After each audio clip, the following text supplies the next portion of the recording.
আসসালামু আলাইকুম সকল আপু ভাইয়েরা সবাই কেমন আছেন? আলহামদুলিল্লাহ আমি আপনাদের বোন অনেক ভালো আছি। যে যেখানেই থাকুন ভালো থাকুন সুস্থ থাকুন।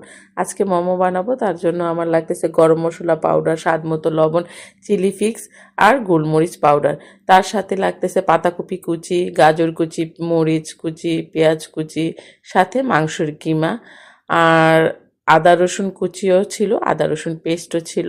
প্রথমে তো চুলাটা আমি তেল দিয়েছি গরম করে, মানে প্রথম চুলাটা ধরিয়ে তারপরেই তো পেঁয়াজগুলো হালকা করে ফ্রাই করে তারপরে তো আদা রসুন পেস্ট ছিল, ওটা বরফ করা ছিল কিউব কিউব করে কাটা। আপনি চাইলে এমনি নর্মালও রাখতে পারেন, তা কোনো সমস্যা নেই।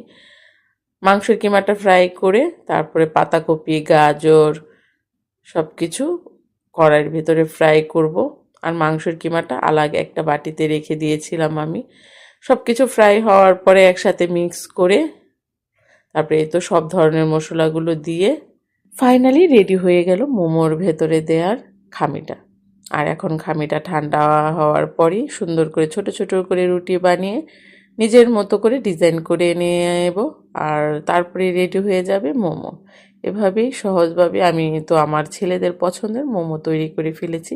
চাইলে আপনারাও বানিয়ে ট্রাই করতে পারেন এই রমজানেও, বা রমজানের পরেও ঈদের উপলক্ষে বন্ধু বান্ধব বা ছেলেদের পছন্দের পরিবারের আপনজনদের জন্য বানিয়ে ফেলতে পারেন। আলহামদুলিল্লাহ আমার মোমোগুলো তো খুবই সুন্দর হয়েছে, খুবই টেস্ট হয়েছে, ছেলেরা তো খেয়ে খুবই পছন্দ করেছে এবং খুব খুব মজা পেয়েছে। আপনারাও বানাতে পারেন। সবাই